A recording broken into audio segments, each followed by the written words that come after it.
Este primer punto es el encendido de la conciencia, el momento en que se reconoce que la tentación no es algo accidental que pasa porque así es la vida, sino una emboscada planificada a la que se llega con descuido, con ignorancia o con una aceptación silenciosa de lo que ya ha sido normalizado. Si estás escuchando esto, ya has sentido esa voz interior que te empuja a ceder, a justificar una acción, a minimizar la gravedad de un desvío, a decir, solo una vez no pasa nada, o es mi derecho, no me juzgues.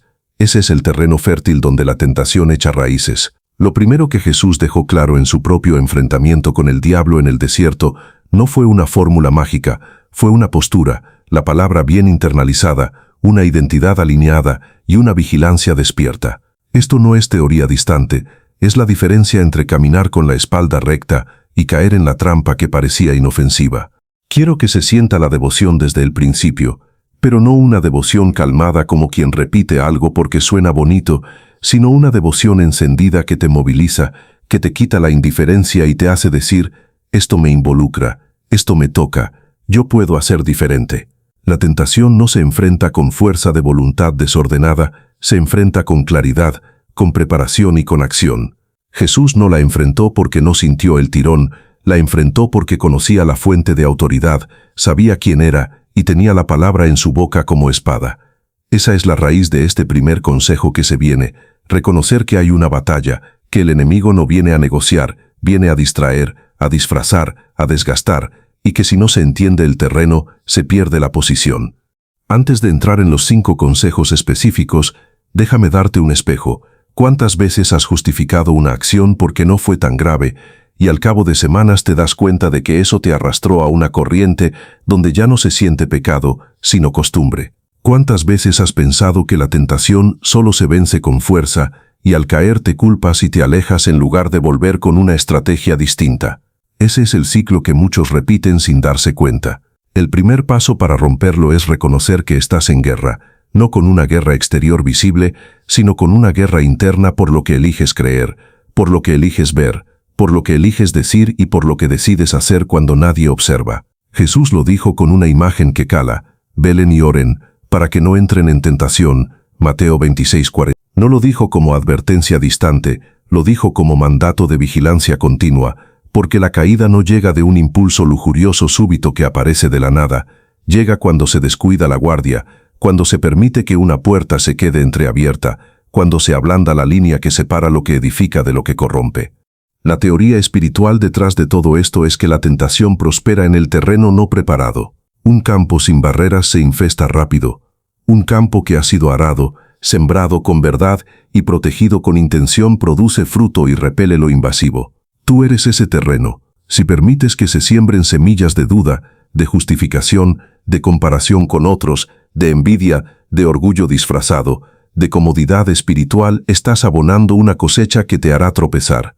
Pero cuando preparas el interior, cuando lo llenas de palabra, cuando lo filtras con verdad, cuando lo vigilas con oración, la tentación llega y se encuentra con resistencia estructurada, no con reacción desesperada.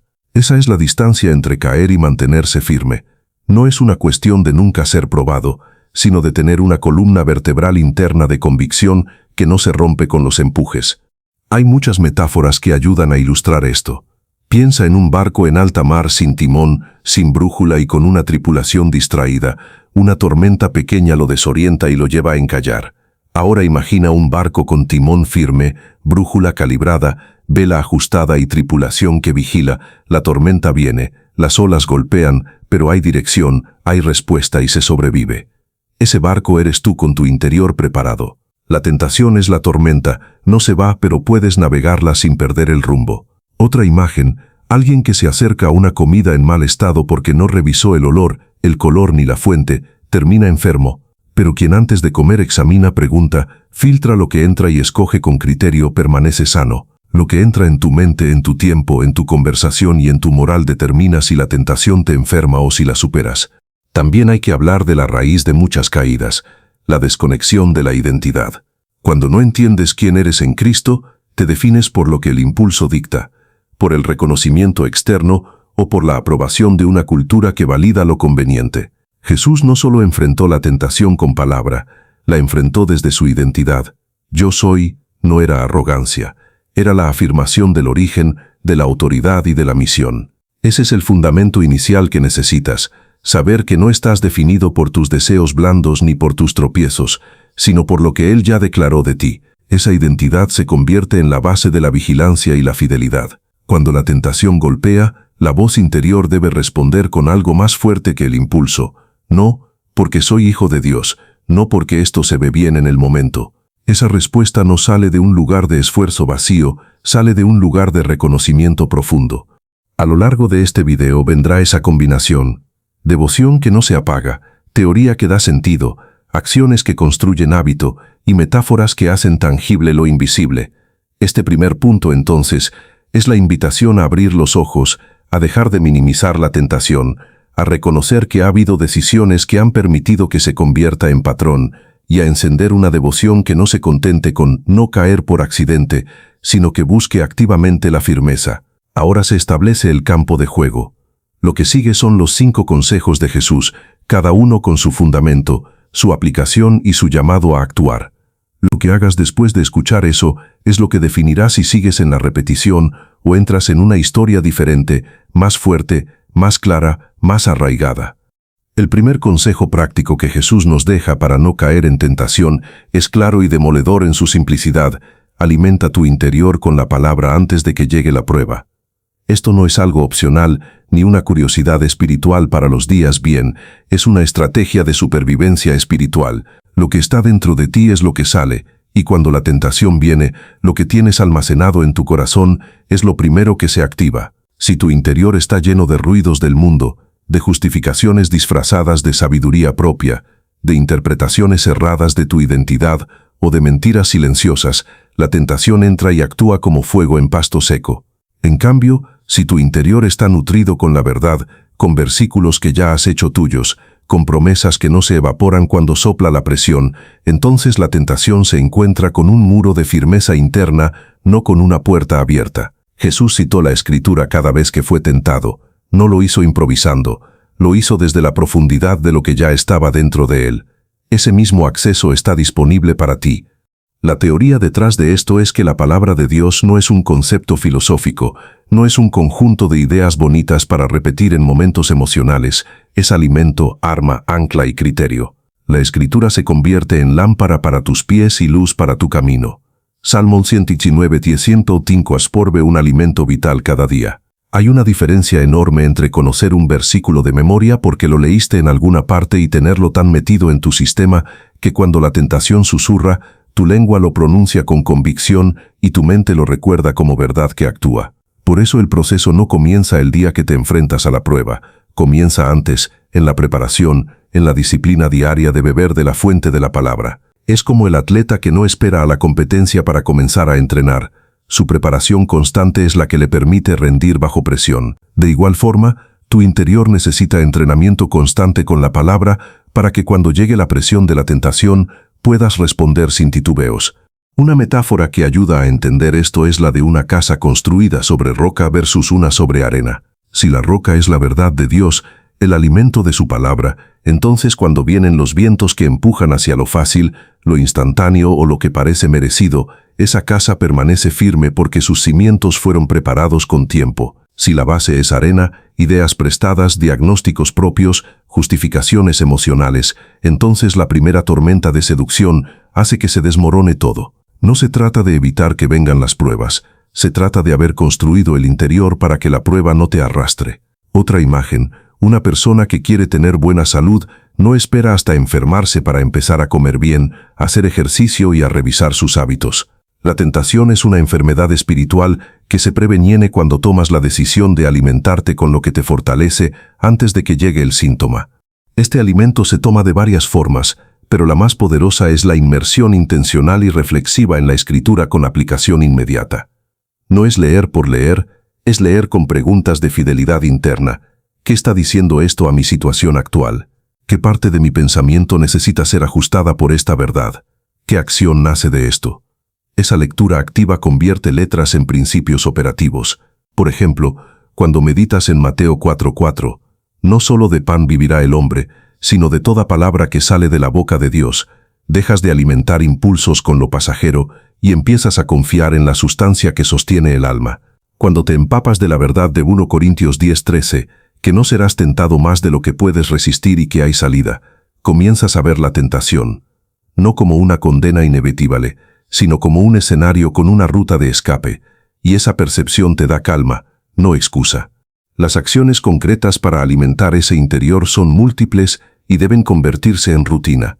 Un primer hábito es establecer tiempos fijos para leer la palabra con un propósito, 2 o 3 pasajes clave por semana que se estudian, se escriben, se memoriza uno de ellos y se lo repite en voz alta en momentos estratégicos del día.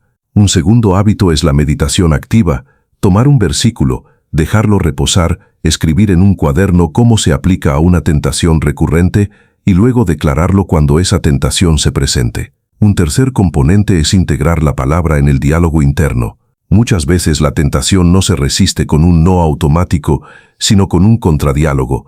Cuando la voz que te dice hazlo, nadie se dará cuenta, te lo mereces, aparece. Una segunda voz más fuerte debe responder con la palabra internalizada. Escribo, huye de la inmoralidad, porque amo a Dios y no voy a degradar lo que Él ha declarado santo. Ese diálogo interno renovado no surge por accidente, surge porque lo que se ha memorizado y meditado ya es parte de ti.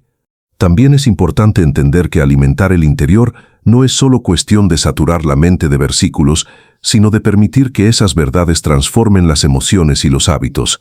La palabra debe entrar por múltiples puertas.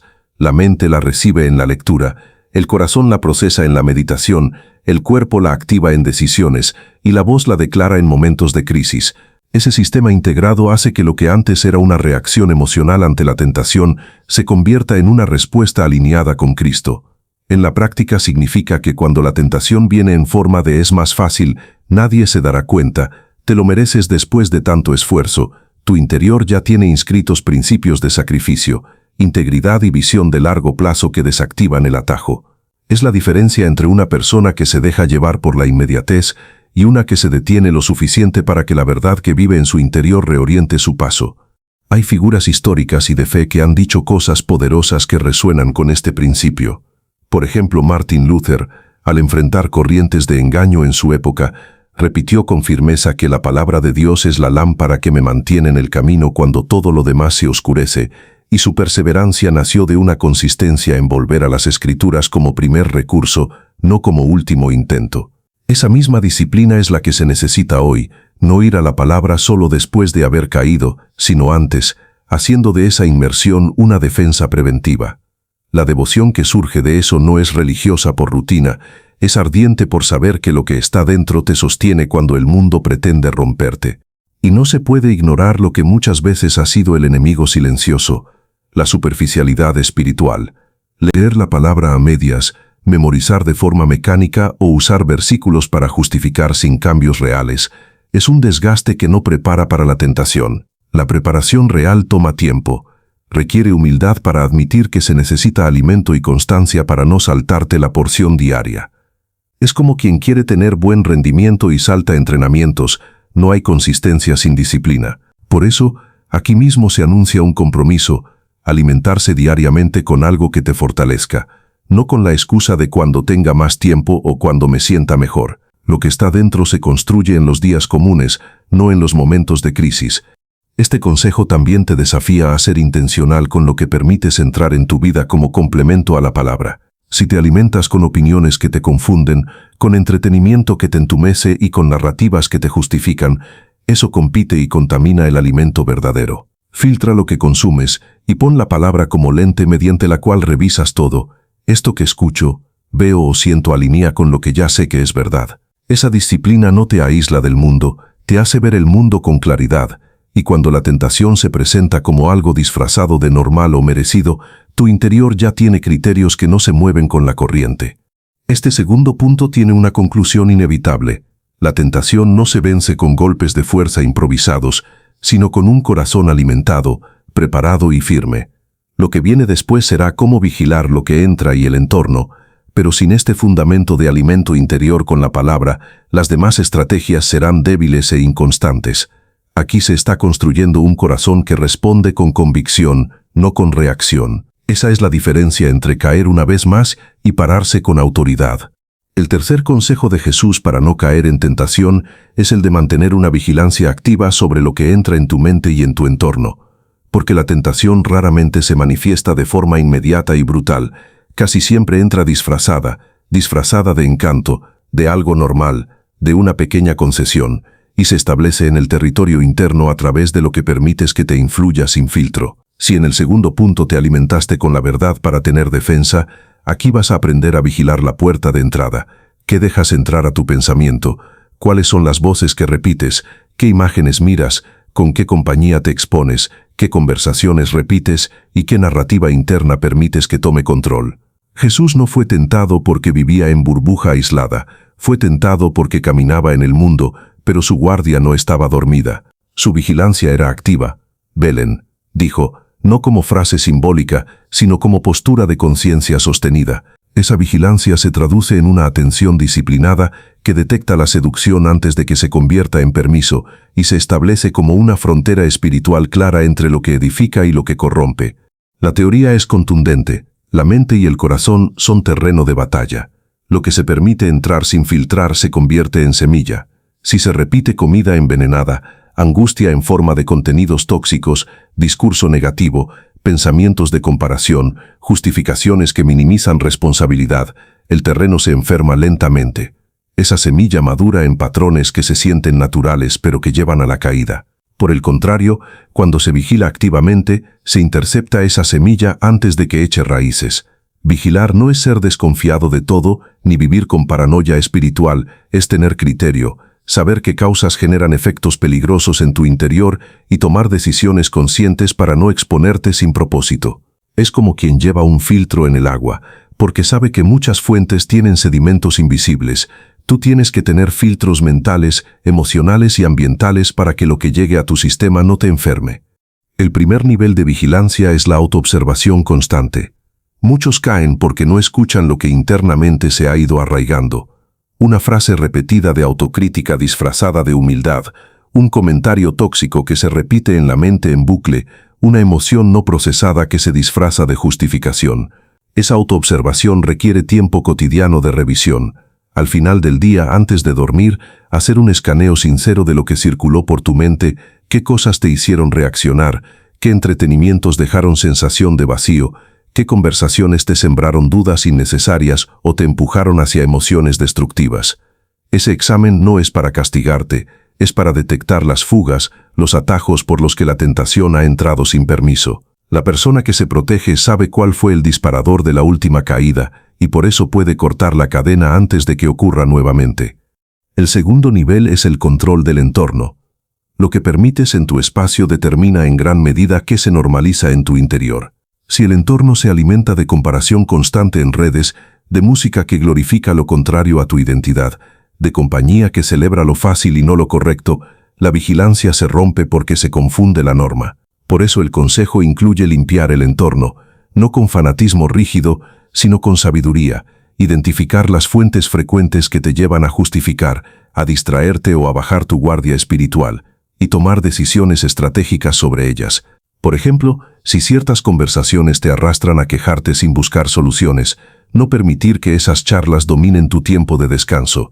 Si cierto consumo de contenido instala miedo o envidia, reemplazar esa exposición por algo que edifique. No se trata de esconderte del mundo, se trata de tener filtros saludables que te permiten relacionarte sin que lo corrupto se convierta en norma interior. El tercer nivel es el control del lenguaje interno y externo. Las palabras que repites en tu mente y en tus labios construyen una narrativa que termina determinando tu acción. Si te hablas a ti mismo desde la duda, la tentación tiene terreno fértil para susurrarte no puedes cambiar, ya caíste, es inevitable, nadie notará si cedes.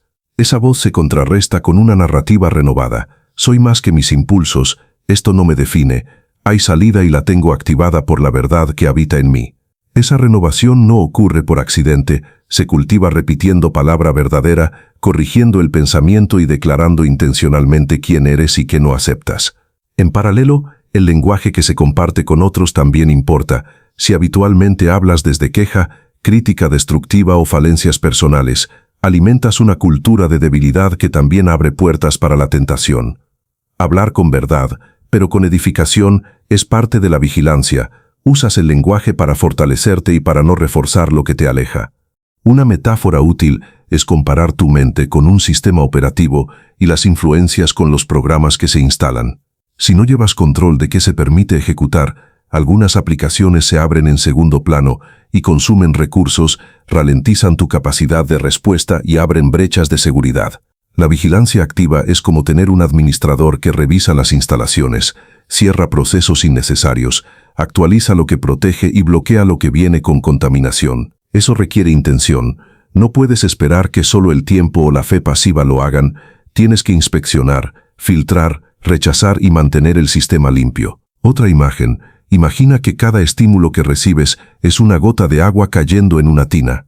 Si no tienes un desagüe, se llena hasta rebalsar y provoca una inundación de emociones, ideas y patrones que te arrastran. Ese desagüe es la vigilancia activa que permite que el exceso se evacúe antes de crecer y te sumerja. Además de medir y filtrar, la vigilancia activa incluye establecer señales de alarma internas y externas. Eso significa que identificas los síntomas de cuando estás siendo jalado hacia una tentación específica, ansiedad sin causa clara, justificaciones que suenan nuevas pero llevan al mismo lugar, búsquedas compulsivas de alivio emocional, disminución de tu claridad al tomar decisiones. Una vez identificado el patrón, defines la acción preventiva, cambiar de ambiente, hablar con alguien responsable, declarar la verdad en voz alta, volver a la palabra que te alimenta, orar con intención. Esa acción inmediata es lo que frena el avance de la tentación antes de que se convierta en caída. Es la diferencia entre alguien que se deja arrastrar por una corriente invisible y alguien que pone un pie firme y dice hasta aquí llegas, no entras a mi vida de nuevo. También conviene traer ejemplos históricos o de fe que ilustran el costo de la vigilancia dormida y la ganancia de la vigilancia activa. En las Escrituras, Saúl fue advertido sobre la división entre obediencia parcial y completa. Su falta de vigilancia y su adaptación a lo que le parecía conveniente lo llevaron a perder la posición que tenía. En contraste, personas como José, que en medio de una cultura corrupta mantenía vigilancia sobre su corazón y rechazó la propuesta inmoral de la esposa de su amo, se convirtieron en canales de bendición no por suerte, sino por una vigilancia consciente que protegía su integridad. Esa misma postura es la que debes adoptar. No se trata de ser perfecto, sino de no ceder terreno sin pelear.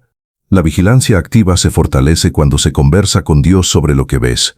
No es una autocrítica solitaria, es una entrega donde dices, Señor, esto que veo en mí no lo dejo sin corregir. Dame claridad para ver las trampas. Dame fuerza para cortar lo que me ata. Dame sabiduría para reestructurar mi entorno. Esa oración no es pasiva, es un pacto de vigilancia compartida, donde tú te responsabilizas y Él te respalda. Esa alianza eleva tu sensibilidad y hace que lo que antes pasaba inadvertido ahora se vuelva visible en tiempo real. Este tercer punto concluye con una certeza. La tentación no entra de sorpresa si estás vigilando. La caída ocurre cuando la guardia se relaja, cuando se confunde estar bien con estar desprevenido.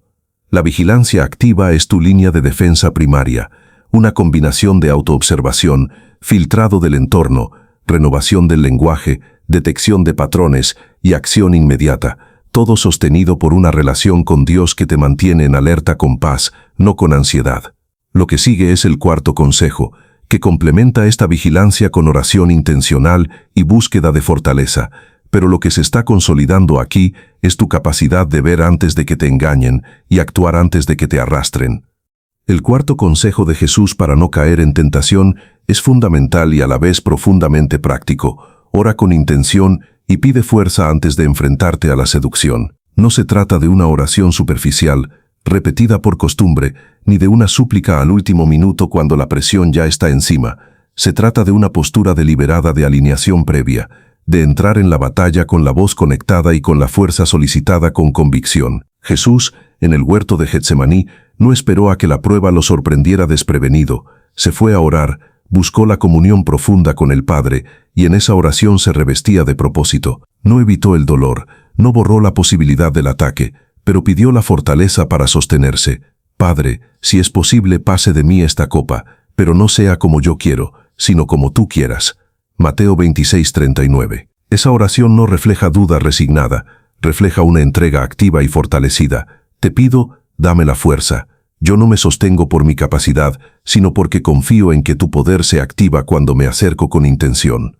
La teoría detrás de orar con intención tiene varias capas. Primero, la oración antes de la tentación es una declaración de dependencia.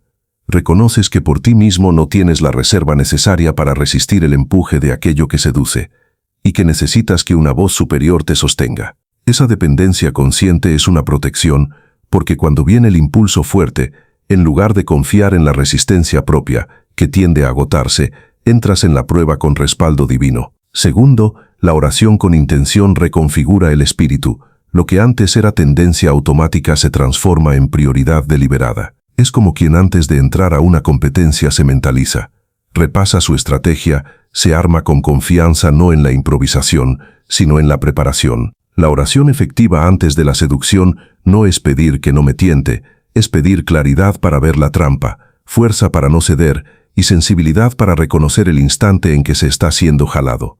Las palabras tienen poder cuando se pronuncian con conocimiento. No es una recitación mecánica de frases, es hablar con Dios como quien abre la puerta a un refugio, y en ese diálogo pedir específicamente lo que se necesita.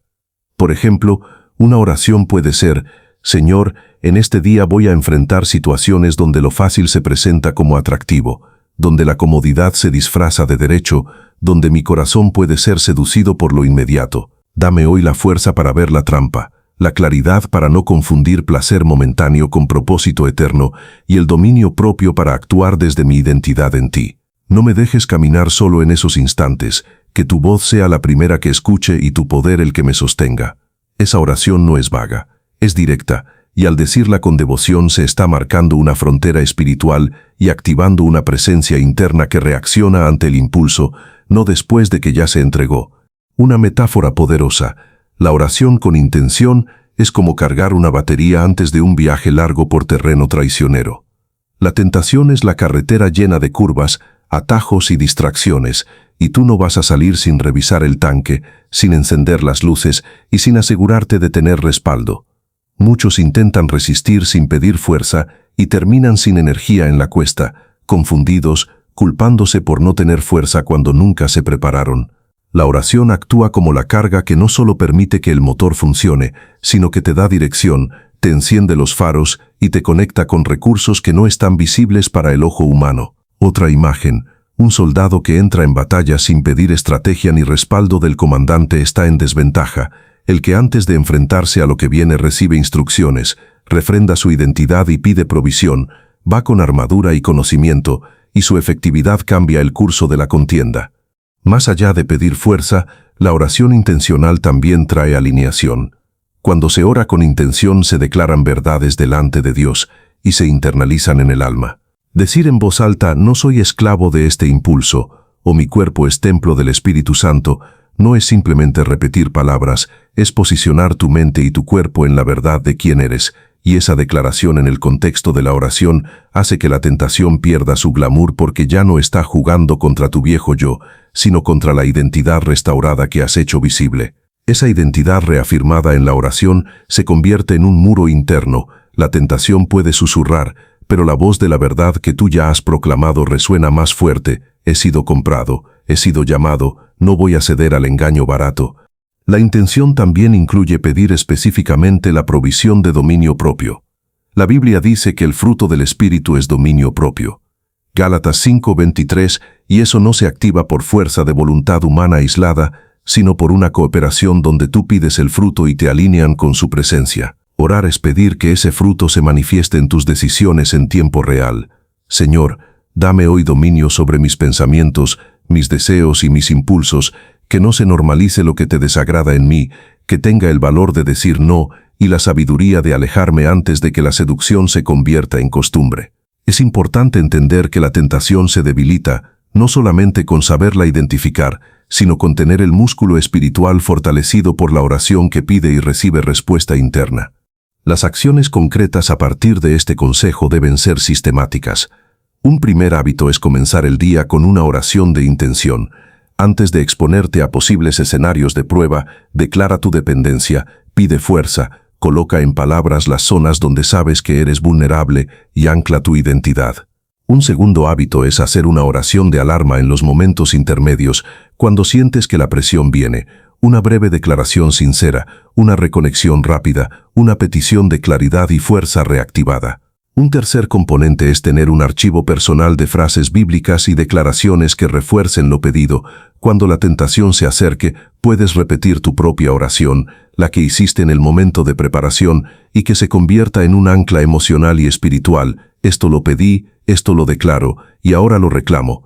Ese archivo puede ser escrito en un cuaderno, grabado con tu voz o memorizado para que sea automático en la crisis. También hay un elemento de gratitud dentro de la oración que fortalece. Agradecer por la fortaleza que ya se ha recibido en otras pruebas, por las señales de fidelidad y por la preservación que ha ocurrido. La gratitud no es periférica, reafirma la fe en que la oración es escuchada y funciona como combustible para pedir más. Una persona que entra a la prueba con gratitud activa una dinámica diferente. No pide desde la carencia desesperada, sino desde la confianza de que lo que está pidiendo ya tiene precedentes y será sostenido. Esa confianza lanza una sombra sobre la duda y debilita el atractivo de la tentación, porque la paz que acompaña a la oración intencional le da un contraste evidente a la promesa engañosa de la seducción. Para ilustrar con un ejemplo real, hay testimonios de líderes que han atribuido su resistencia a momentos en los que oraron antes de entrar a salas de decisión, antes de enfrentarse a influencia moral negativa, o antes de tomar decisiones clave donde la tentación podía disfrazarse de ventaja. Esos hombres y mujeres no se jactan de su fuerza, sino de su hábito de pedir fuerza antes y de reconocer que la resistencia no es mérito propio, sino respuesta a una inversión espiritual.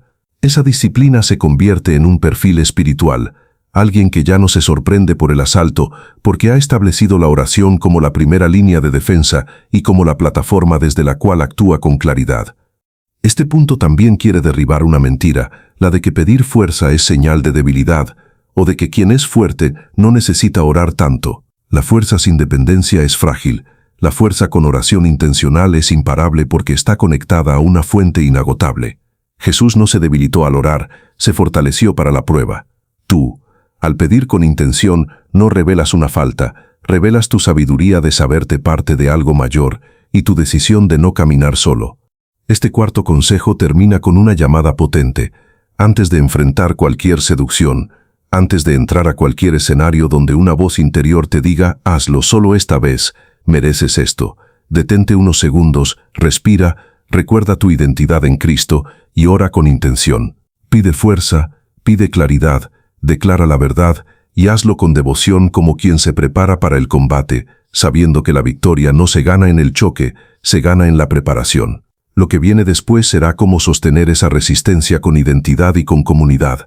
Pero aquí ya se ha armado el escudo interior. No reaccionas desde la necesidad, respondes desde la fortaleza que pediste y recibiste. El quinto consejo de Jesús para no caer en tentación es uno de los más poderosos porque no se basa en luchar contra un impulso aislado, sino en reemplazar ese impulso con una identidad firme y arraigada. Sustituye el impulso por quién eres en Cristo. La tentación tiene fuerza cuando el impulso se convierte en el centro de tus decisiones, cuando se normaliza el lo quiero, lo deseo, lo merezco como si ese deseo fuera el árbitro final. Lo que Jesús hace con este consejo es dar un cambio de fundamento. Ya no respondes desde la emoción que te empuja, respondes desde una verdad más profunda que define tu identidad y reorienta tu acción. Esto no es mentalidad barata ni una afirmación superficial.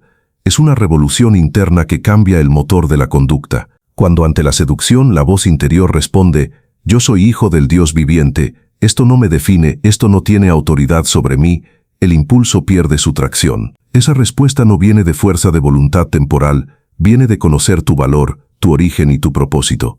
La teoría detrás de esto es que los impulsos operan en un vacío de identidad. Si no sabes quién eres más allá de tus deseos, los deseos te usan como referente. La identidad en Cristo desplaza ese vacío porque ya no eres una colección de apetitos, miedos y hábitos. Eres alguien redimido, comprado, llamado y declarado justo. En Efesios 2:10 se dice que somos obra de sus manos, creados en Cristo Jesús para buenas obras. Y en Romanos 6:6 se explica que el viejo yo fue crucificado con él, de modo que el impulso de la vieja naturaleza no gobierna más.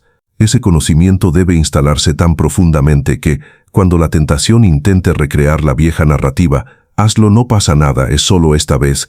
La identidad activa responde, no soy esclavo de esa voz, soy elegido para caminar distinto. Es un reemplazo estratégico, no luchar contra el impulso desde la negación del yo, sino activar el yo verdadero y dejar que ese yo gobierne, que esa verdad tenga voz más fuerte que cualquier seducción. Para que esa sustitución ocurra, se necesita una internalización progresiva y deliberada. No basta con repetir «soy hijo de Dios» como mantra vacío.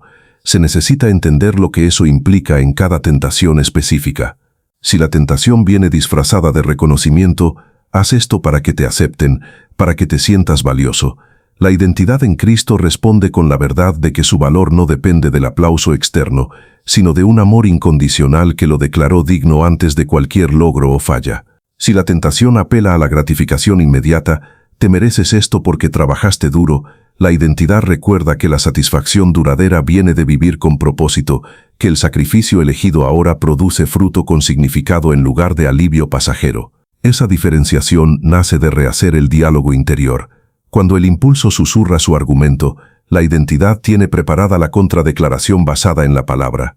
Esa es la práctica avanzada. Tener en el corazón y en la lengua frases específicas que reemplacen justificaciones por verdad, atajos por propósito, vergüenza por restitución. Una metáfora que sirve para ilustrar esto es la de un sistema operativo que actualiza su núcleo. Antes, la computadora funcionaba con un software desactualizado lleno de errores y vulnerabilidades, los impulsos sin freno. Pero cuando se instala una nueva identidad, el sistema actualizado en Cristo, ese núcleo redefine qué procesos se ejecutan, cuáles se bloquean y cuáles se priorizan. Lo que antes era un comportamiento automático ahora responde desde una base limpia. De la misma manera, el que ha hecho de su identidad en Cristo su sistema operativo interno no se sorprende de los impulsos, pero tiene una arquitectura distinta para procesarlos, los reconoce, los evalúa y luego los reemplaza con acciones coherentes con su nueva programación. En términos prácticos, esta sustitución requiere pasos intencionales. Primero, identificar con exactitud las tentaciones recurrentes y el impulso asociado. ¿Qué me tienta a decir una mentira para evitar conflicto? ¿Qué me impulsa a ceder a la inmoralidad cuando me siento vacío? ¿Qué búsqueda de aprobación me hace comprometer mis valores? Una vez expuesto el impulso, se necesita una declaración de identidad específica que lo sustituya. No voy a mentir porque soy portador de verdad. Mi integridad refleja a quien me redimió. No voy a ceder a la inmoralidad porque mi cuerpo es templo del Espíritu Santo y no puedo mancillarlo. No busco aprobación humana porque mi aprobación ya fue dada por el Padre. Segundo, practicar esa declaración en momentos de calma hasta que se convierta en reflejo bajo presión. Tercero, activar esa identidad en el momento de prueba. En lugar de debatir con el impulso, pronunciar la verdad con convicción y actuar conforme a ella. Esto se puede entrenar con ejercicios como escribir en tarjetas las identificaciones y las contradeclaraciones, revisarlas antes de entrar a situaciones que usualmente generan tentación, y luego evaluarlas después para ajustar la precisión del lenguaje interno. Además, el reemplazo del impulso por identidad no solo es reactivo, también es preventivo. Cuando se vive desde la identidad en Cristo, los impulsos pierden atractivo porque ya no se presentan como soluciones a un vacío, sino como distracciones ante una abundancia de propósito.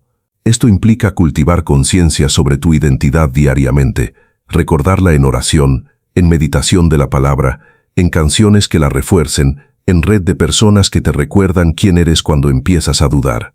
Un sistema de rendición de cuentas puede incluir que, cuando alguien te ve acercarte a un viejo patrón, te pregunte ¿desde qué identidad estás actuando ahora? ¿Es esta la voz del impulso o la verdad de quién eres en Cristo? Esa pregunta, hecha desde amor, activa la sustitución antes de que la caída ocurra. Hay voces de fe que han articulado algo similar. Personas que al enfrentar grandes presiones dijeron, no me define lo que deseo, me define lo que Dios ya declaró sobre mí, y esa convicción la sostuvo cuando la corriente tiraba hacia lo contrario. Esas historias no son excepciones místicas, son consecuencias de quien eligió vivir con una identidad operativa y no con una reacción automática. Esa devoción se alimenta porque cada vez que se elige la verdad sobre el impulso, se refuerza el músculo interno, la identidad deja de ser una idea y se convierte en experiencia tangible. Este punto cierra con una invitación y un desafío. No sigas permitiendo que el impulso sea el piloto automático de tu vida. Levántate y toma la identidad que Jesús te dio. Dila, repítela, escríbela, hazla la base desde la cual respondes. Cada tentación que aparece es una oportunidad para decir no desde algo más fuerte que el deseo momentáneo. No porque esto no se alinea con quien soy en Cristo.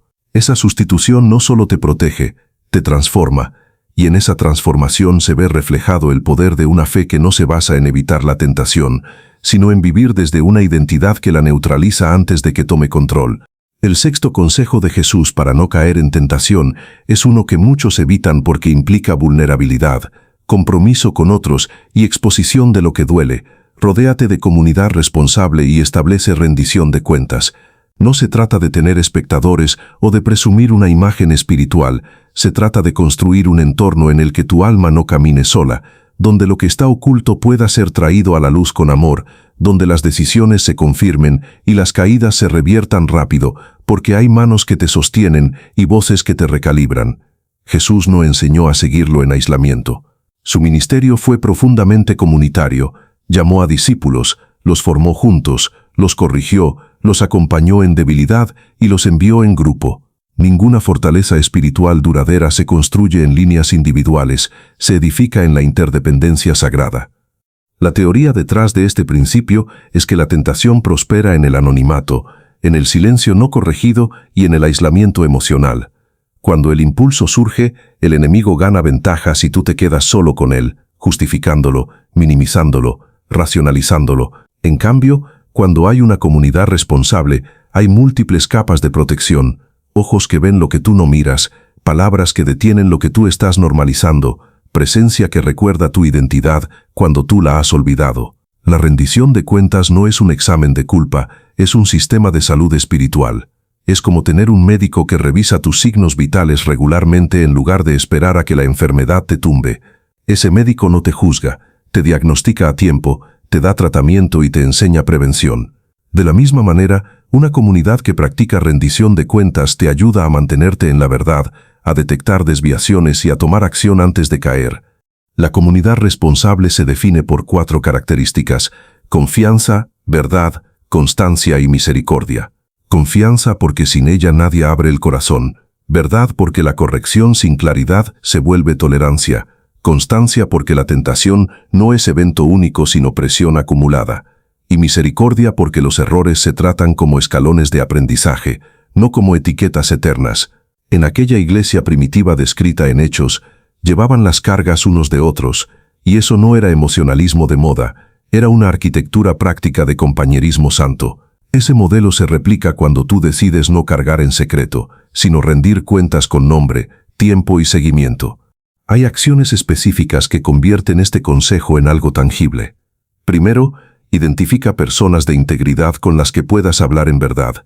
Alguien que te conozca, que no te endulce la realidad, pero que tampoco te destruya con juicio. Esta persona debe tener acceso a tu proceso, saber tus zonas de vulnerabilidad, reconocer tus patrones y acompañarte en tu crecimiento. Segundo, establece ritmos de rendición, no una confesión ocasional vaga, sino reuniones regulares donde se revisa lo que se ha hecho bien, lo que se ha dejado pasar, lo que se ha enfrentado y lo que necesita corrección.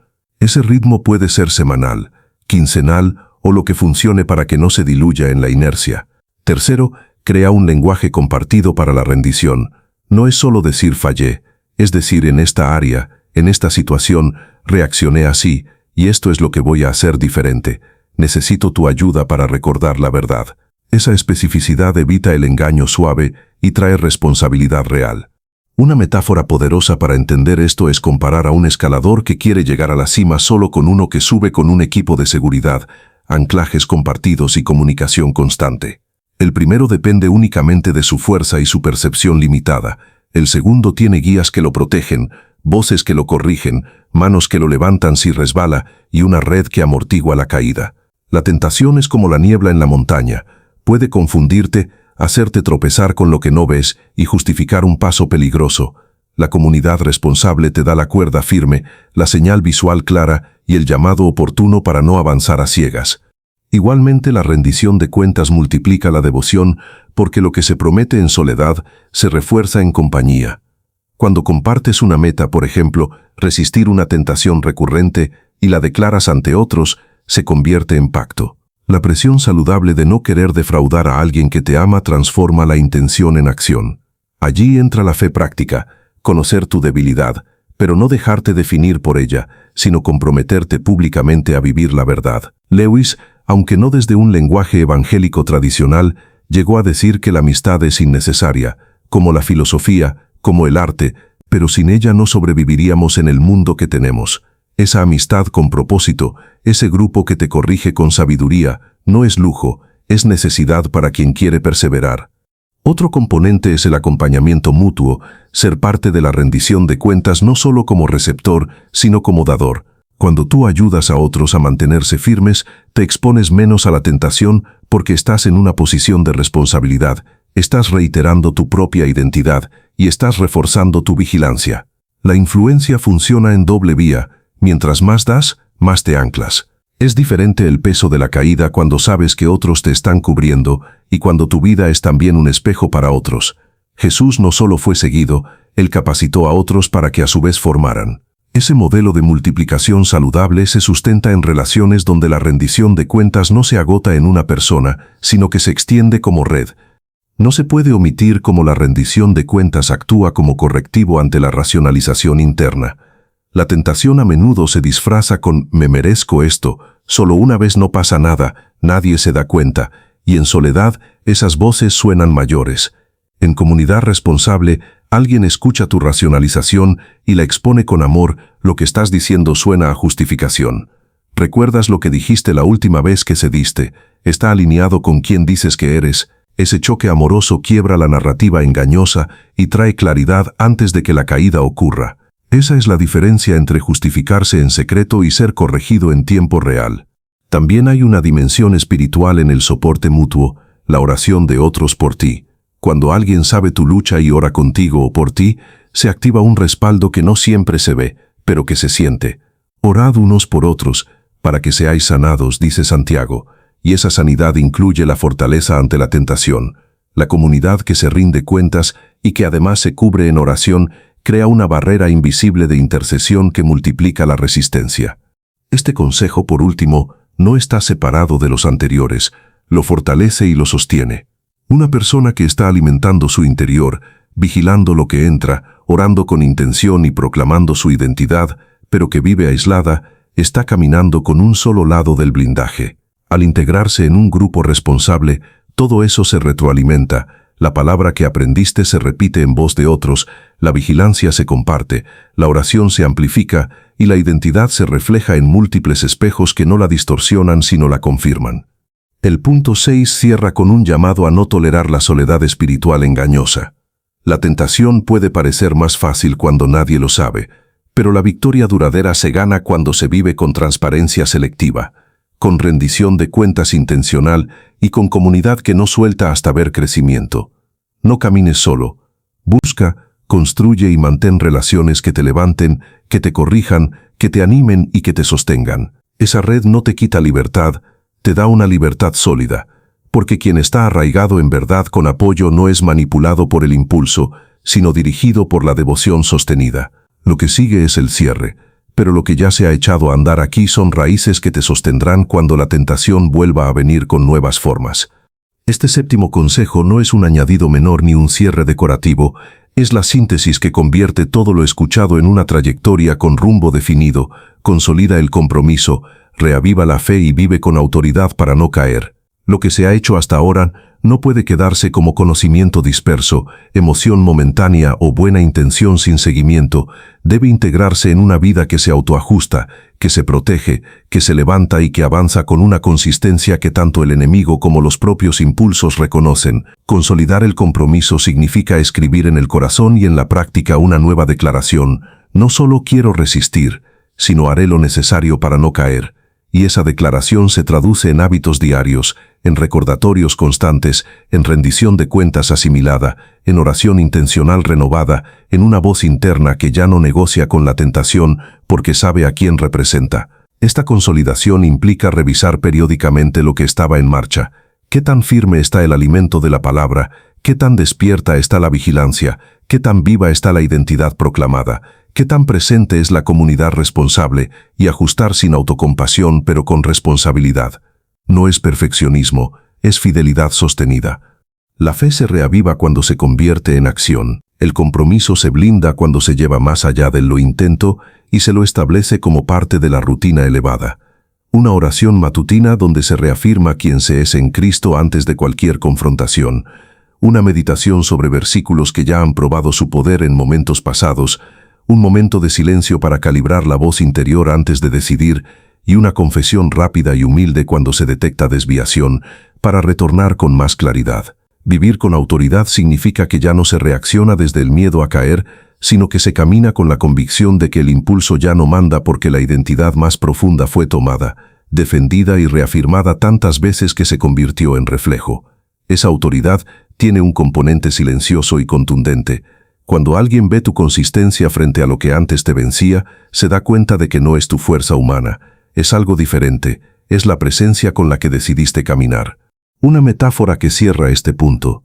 El compromiso sin consolidación es como un fuego encendido sobre leña húmeda, da chispa y calor breve, pero se apaga rápido. El compromiso consolidado es como un fuego en una cocina bien construida, alimentado con leña seca, protegido del viento, con rutina de mantenimiento que calienta la casa entera y no depende de la emoción del momento para seguir ardiendo. Ese fuego débil se transforma en llama duradera cuando lo que hiciste en privado se convierte en patrón visible, cuando tu oración no es ocasional, tu verdad no es circunstancial y tu resistencia no se quiebra ante la primera prueba. Este es el cierre. No retrocedas. Lo que empezaste aquí puede ser el punto de quiebre entre seguir cayendo en ciclos de culpa y levantarte con una historia nueva. Toma lo que te pertenece por gracia y conviértelo en disciplina, protege tu mente, cuida tu entorno, ora con intención, habla tu identidad en voz alta, comparte tu proceso y deja que una comunidad te sostenga y te expanda. Vive con autoridad no para dominar a otros, sino para ser faro silencioso que evita que otros se pierdan en la misma trampa. Gracias por llegar hasta aquí con atención, con apertura, con honestidad contigo mismo y con el deseo de hacer algo diferente. Si lo que escuchaste encendió algo en tu interior, si te dio herramientas concretas, si te confrontó con amor y te empujó a tomar acción, entonces te invito a suscribirte al canal. Suscribirse no es un gesto superficial, es una decisión estratégica, te mantiene en la frecuencia correcta, te conecta con más enseñanzas profundas que no se repiten sin sustancia, te da acceso a recordatorios que te reacomodan cuando la vida te quiere distraer y te pone en una comunidad que no celebra solo el inicio, sino el progreso real. Al activar la campanita, te aseguras de no perder lo que viene, de seguir recibiendo contenido que fortalece tu compromiso, tu fe y tu influencia.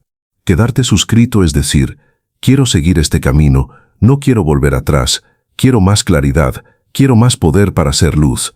Esa permanencia multiplica el impacto porque no solo te construyes tú, sino que por medio de tu testimonio, otros ven que es posible resistir, crecer y caminar con propósito. Con profundo respeto, gratitud y ánimo firme, hasta el próximo video.